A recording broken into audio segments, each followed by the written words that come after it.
DSLR boot template selection before session. Ito yung bago mag-start yung session ng kliyente nyo, kapag nakapost na sila doon, mamimili mo na sila ng template bago mag-start yung photo boot session nila, no? So, simulan natin. So, una natin gagawin, gawa muna tayo ng template, no? Bali, may nagawa na tayong template. Ang gagawin na lang natin is, ito-double check lang natin kung butas na ba yung template na gagamitin natin. Ibig sabihin, kung naka-PNG na. So, gamit tayo ng Photoshop, no? Bali, sa Photoshop na lang ito gagawin. Ayan yung template na gagamitin natin. Isang pa-landscape at isang pa-portrait para matakil natin parehas yan, no? So, lalo na yung mga hindi pa nakakaalam kung paano gawing pa-portrait yung kanilang layout sa DSLR boot. So, unang-una, check natin yung mga templates natin, syempre. So, marami kayong matututunan sa topic na to, no? Una-una, yung paggawa ng template, pag-layout ng template, paano maging portrait, at syempre, paano isa-setting yung may template selection sa DSLR boot. So, unang-una, ayan, yung gagawin natin. Tatanggalin natin yung background. Punta lang kayo sa eraser, tapos select nyo yung magic eraser na tool. Click nyo lang yan, tapos i-click nyo lang sa color na gusto nyo burahin, no? Kunyari, yung kulay green ang kailangan natin burahin, click nyo lang sa kulay green, ayan, automatic na siyang mabubura. Ang matitira lang dyan yung lining na frame na puti. So, once na tapos na, save lang natin para medyo mabilis yung video natin sa photo booth. Meron naman tayong ginawang separate na para gumawa ng layout. So, panoorin nyo na lang po yun, no? Basta dito, ang gagawin lang natin, shortcut lang tayo sa template para hindi masyadong matagal. Tapos na tayo sa may landscape natin na portrait, template. Tapos sa portrait naman tayo. Check lang natin kung butas na siya. Kung mukha namang tapos na, naka-PNG na to. Hindi na natin kailangang butasin yung ating template. Ang gagawin lang natin, save na lang natin para short. So ayan, meron na tayong landscape at saka portrait na template.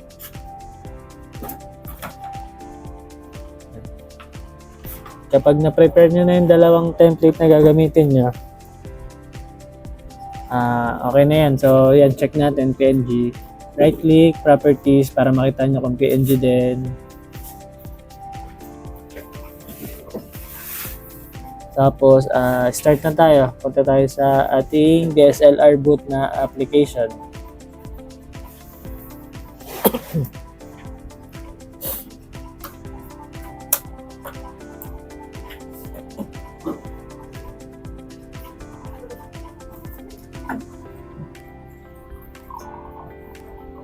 So, ayun, medyo matagal. Pag open nyo ng DSLR boot, yan yung lalabas. Pindutin nyo lang skip update. Tapos, i-run natin yung gawa na lang tayo ng bagong event para mas makita nyo ng plain or ng scratch. So, pangalan lang tayo ng Christmas 2025 or Christmas sample. Tapos, pwedeng customize setting or launch nyo na agad. Launch na natin, no, para makita lang natin. So, ayan, pinaka-blankong-blanko lang yung natin, no, screen no. Marami tayong tutorial, panoorin nyo sa YouTube kung paano baguhin yung interface, no. So, basta ngayon, ang topic natin, template selection. So, punta tayo sa print layout. So, ilalatag natin dito yung ginawa nating template kanina. Sa una, landscape muna tayo, no. Yan, burahin nyo lang yan para plain. So, unang gagawin, i-add natin, ilagay natin yung ginawa nating template. So, unahin natin yung landscape kasi naka-landscape yung natin, yung Canva natin. Hanapin nyo lang kung saan nyo sinave. Tapos, yan. Yung PNG file, So, ayan na yung landscape natin. Tapos, mag-add photo lang tayo. Add photo from booth. So, ito sa taas, no? Click nyo lang yan.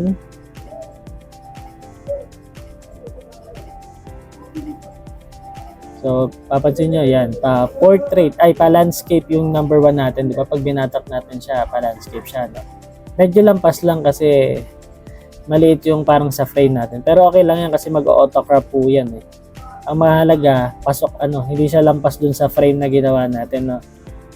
Ayan. So, pansinin nyo, nasa taas siya, no? Nasa ibabaw siya nung pinaka-template natin. So, dapat nasa likod siya. Para mapunta siya sa likod, kung napapansin nyo dito sa layer 1, i-drag and drop nyo lang siya dun sa baba. Drag and drop nyo lang po, no?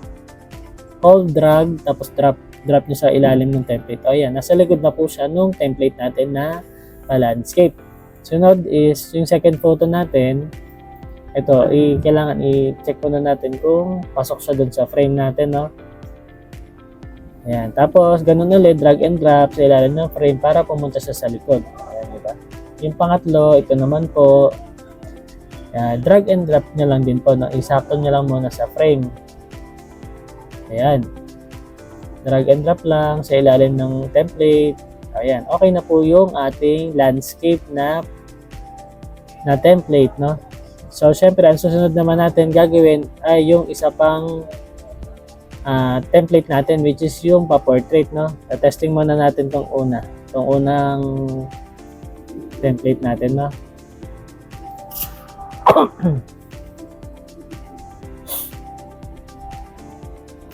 So, ayan po. Pasensya na po kayo sa itsura namin. Medyo haggard na po, pagod na po eh. Pagod na sa line of duty namin. So, naisingit ko lang tong tutorial na to. Yan po yung partner natin, si Joseph. Single po yan. So, ayan po. Tinatesting lang natin yung first template natin. No? Ayan, okay naman. No? So, okay naman. Okay na yung ating landscape. Doon na tayo. Proceed na tayo sa ating pangalawang template. So, ang pangalawa nating template is, syempre, yung ating pa-portrait.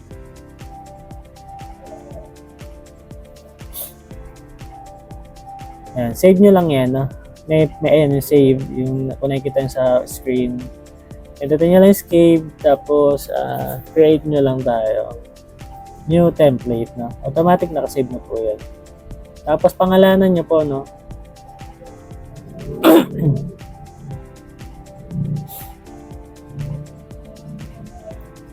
Lagay lang kayo ng pangalan para hindi kayo malito.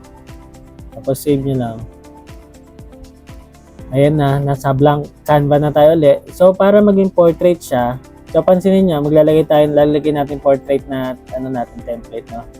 So, hindi pwede kasi naka-landscape yung ating canvas, no? Yung kulay puti, no? Dapat pa-portrait muna yan bago nyo ilagay yung portrait natin na layout. So, para mabago yan, punta kayo dito sa paper size. Dahil 4x6 yan, 4x6 lang po yan, hindi nyo na mababago ng 6x4 yan. Ang gagawin nyo na lang itong orientation, gawin nyo vertical.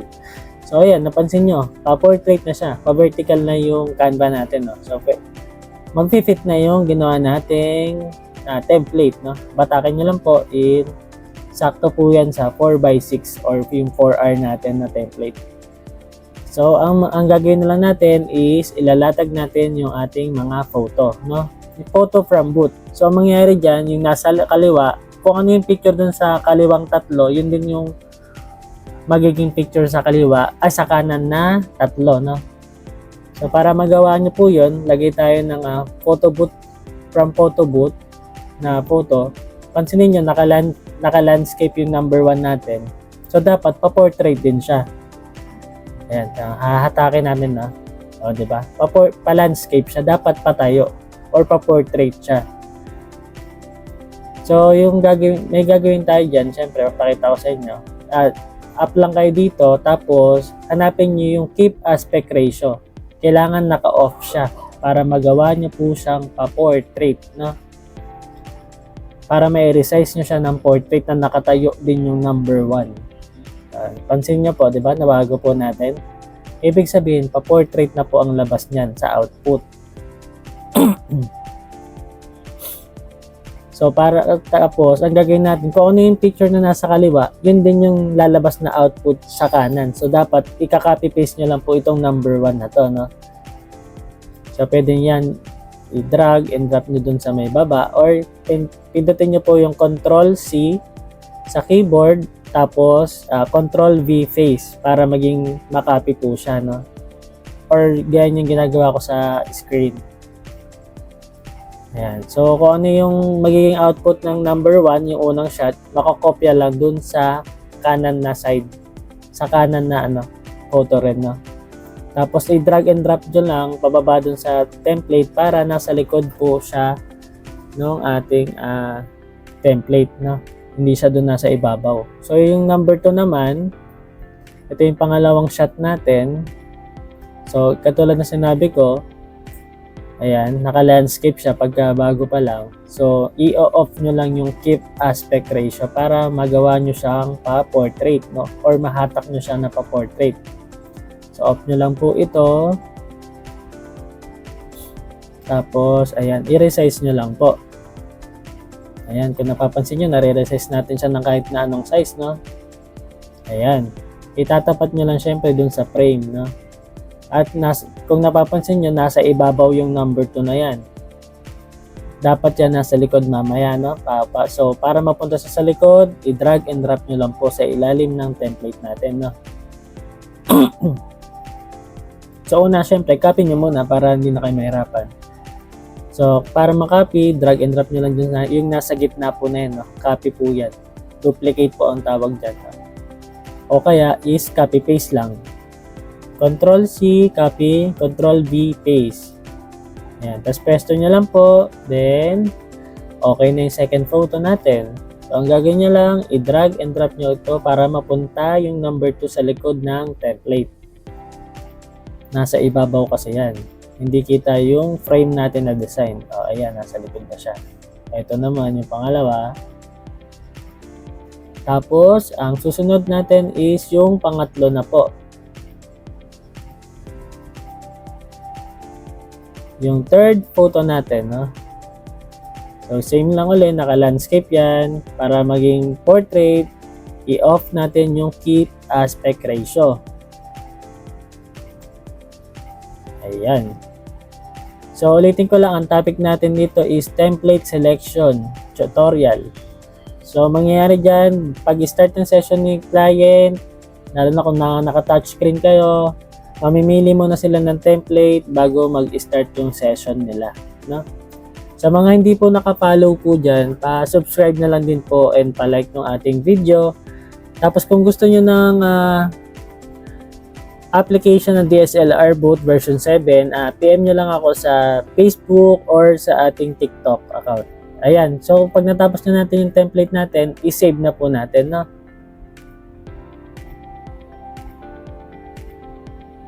Tapos try natin, i-launch natin ha, para testing lang din natin. So testing muna natin tong ating pa-portrait. Kung napapansin nyo, yung parang puti na nasa gitna na nagka-countdown, pa-portrait po yan. No? Tapos yung thumbnail na nasa baba, landscape, pero hindi naman makakopya, mapiprint lahat yan. Pa-portrait pa rin ang magiging output po niyan. Kung ano yung nasa kulay white na sinashot natin. Ayan. Pansinin nyo, yung output ng nasa kaliwa, same lang din ng nasa kanan. Kasi kinopy-paste lang po natin, no? So, done na natin. Ibig sabihin, okay yung nagawa natin dalawang template. So, para magawa natin, ayusin muna natin tong interface natin, yung start screen natin.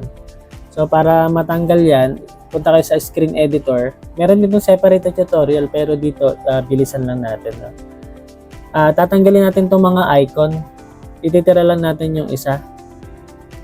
So, punta lang din kayo sa ito sa general. Hindi ata sa general eh. Dun sa kabila. Punta tayo sa capture setting natin. At sa capture setting, i-off lang natin yung yung hindi natin kailangan. Off natin GIF, yung 360, ayan. Yung boomerang off din natin. saka yung 360. Ayun yung boomerang na naiwan. Ayan. Pwede nyo i-click yung icon yan. No? Ang matitira na lang yung photo, no? Yung session natin sa photo booth. Tapos balik tayo. Check natin kung natanggal na ba. O, isa na lang, no?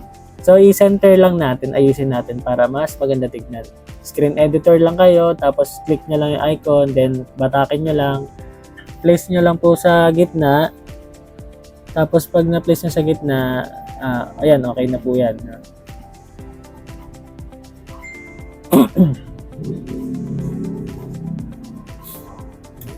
Double check lang natin.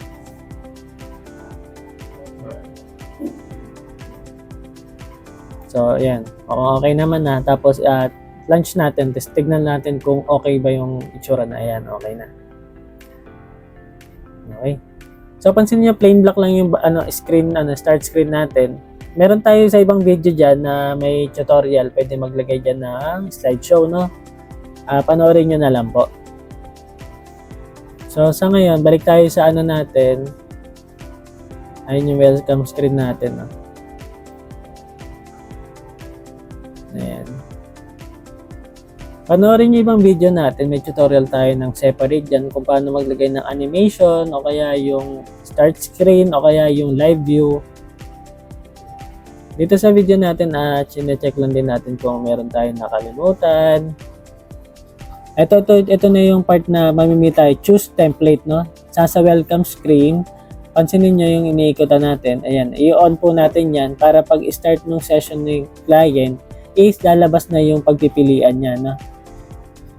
Choose template, i-on nyo lang po yan under po ng screen editor. So, papansinin po ninyo, pag click natin ng photo, dapat may pagpipilian siya. So, since napansin nyo, isa lang yung lumabas, meron pa tayong hindi nagawa, no? Kailangan ilagay natin sa favorite yung template natin na gagamitin. Kasi isa lang yung nandun sa pagpipilian eh. So, punta lang kayo sa print layout. Tapos, kung makikita nyo yung drop down sa taas, ayan yung nasa screen. Ayan. Ito yung mga template na ginawa natin na nakasave dyan. So, ang gagawin nyo, pansinin nyo yung may star sa gilid. Ibig sabihin yan, pag kinlik nyo yan, magiging favorites. So, kung ilan yung kiklik nyo na star dyan, yan yung number ng template na pagpipilian ni client sa simula ng kanilang session. So, ayan, para hindi kayo malito, i-rename nyo lang din kung ano yung gagamitin nyo. Click nyo lang yung name na yan, tapos mag-auto-save naman po yan. Ayan. So, pindutin natin yung star na ilalabas dyan na prompt, nasa gilid. Ayan. I-okay nyo lang po yan, no? Ibig sabihin yan, ina-allow nyo siya na maging favorites or yan yung isa sa pagpipilian nila ng kliyente natin. So, yes nyo lang po, no? Yes or no, yan. Yes nyo lang po. Ayan, isang beses lang yan. Tapos, pili lang kayo ulit. Click nyo lang. Pindutin nyo lang yung prompt, tapos yes nyo lang.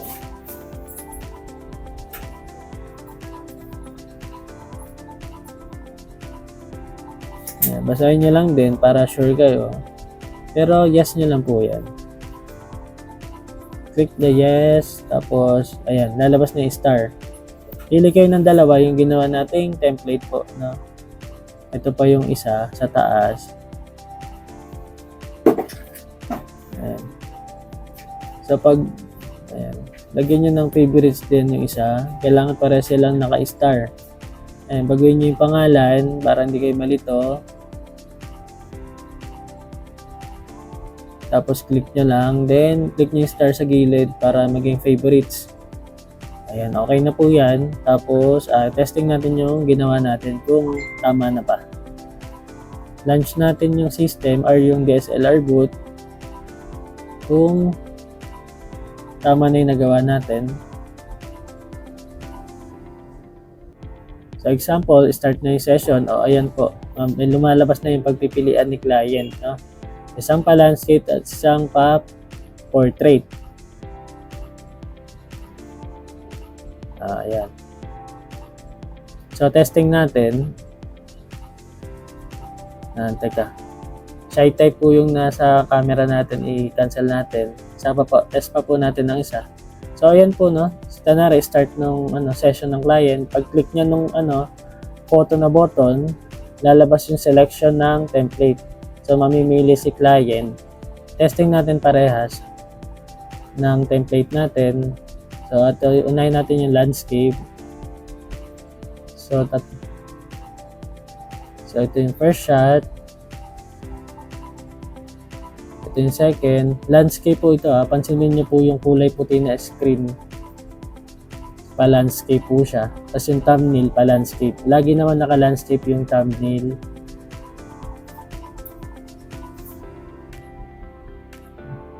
Ayan. So okay na ba, no? Okay naman yung landscape natin na ginawa na template. Testing naman natin yung isang template natin, yung pa-portrait. So, click nyo lang tong photo na button.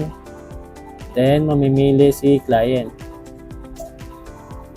Pipiliin natin, syempre, para matesting yung pa-portrait naman na ginawa natin. So, 3 shot din yan na pa-portrait.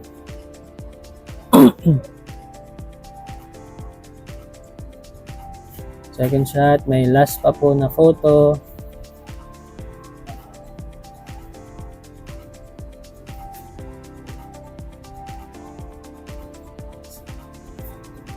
So, ayan po yung output natin, no? So, tama po yung ginawa natin. Kung ano yung picture sa 1, nasa kaliwa, yun din yung nasa kanan. So, kung nag-gets nyo po yung video natin, pa-like na lang po and pa-subscribe. Thank you po for watching.